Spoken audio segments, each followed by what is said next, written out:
প্রিয় দর্শক, আসসালামু আলাইকুম।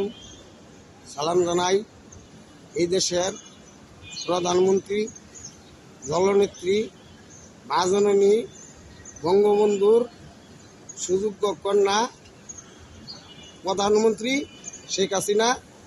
সালাম জানাই এই দেশের বিশ্লেষক, গবেষক, বুদ্ধিজীবী। সালাম জানাই এই দেশের তারা প্রশাসনে কাজ করতেছে, র্যাব, ডিবি, পুলিশ, সিআইডি, গোয়েন্দা, সবারই আমার সালাম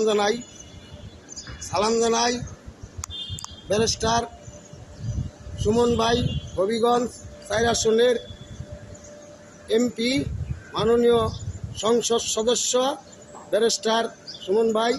সালাম জানাই হবিগঞ্জের 4 আসনের ব্যারিস্টার সুমন ভাইয়ের জনগণের, মুসলমান ভাইদের জানাই সালাম, আর হিন্দু বোনদের জানাই, হিন্দুর মাদের জানাই নমস্কার। ভাই, আজকে আমার এই ভিডিওটা করার উদ্দেশ্য হইল কি জানেন? ভিডিওটা করার উদ্দেশ্য হইল যে দেশের রত্ন করে যত্ন, দেশের রত্ন করে যত্ন। ব্যারিস্টার সুমন ভাই একটা দেশের রত্ন।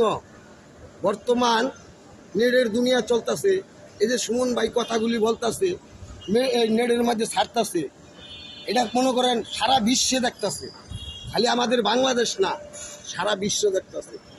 সুমন ভাই হইল একটা দেশের রত্ন। বিশেষ করে হবিগঞ্জ 4 আসনের মানুষদের বলবো, মাধবপুরের লোকদের বলবো আমি, ভাই আপনারা খালি সুমন ভাইরে ভোট দিচ্ছেন, ভোট দিলে হবে না। সুমন ভাই আপনাদের দেশের রত্ন, তার যত্ন করতে হবে। এরকম ধরনের লোক, আমার বয়স মনে করেন 47 চলে, এরকম ধরনের লোক আমি দেখছি। ভালো লোক মাইরা ফেলায়, কি লেগে মাইরা ফেলায় আমি আপনার এটারও উদাহরণ দিতেছি। একটা ভালো মানুষ থাকলে 50টা শয়তান মানুষের সমস্যা হয়। একটা ভালো মানুষ থাকলে 50টা শয়তানের সমস্যা হয়।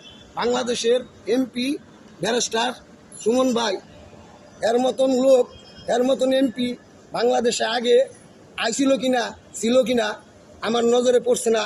তা আমার একটাই কথা, আপনারা তারে ঘাড় দিয়ে রাখবেন, বাঁচায় রাখানোর চিন্তা ভাবনা করবেন। সে একটা কি জানেন, বট গাছ, হাজারো শততার একটা বট গাছ।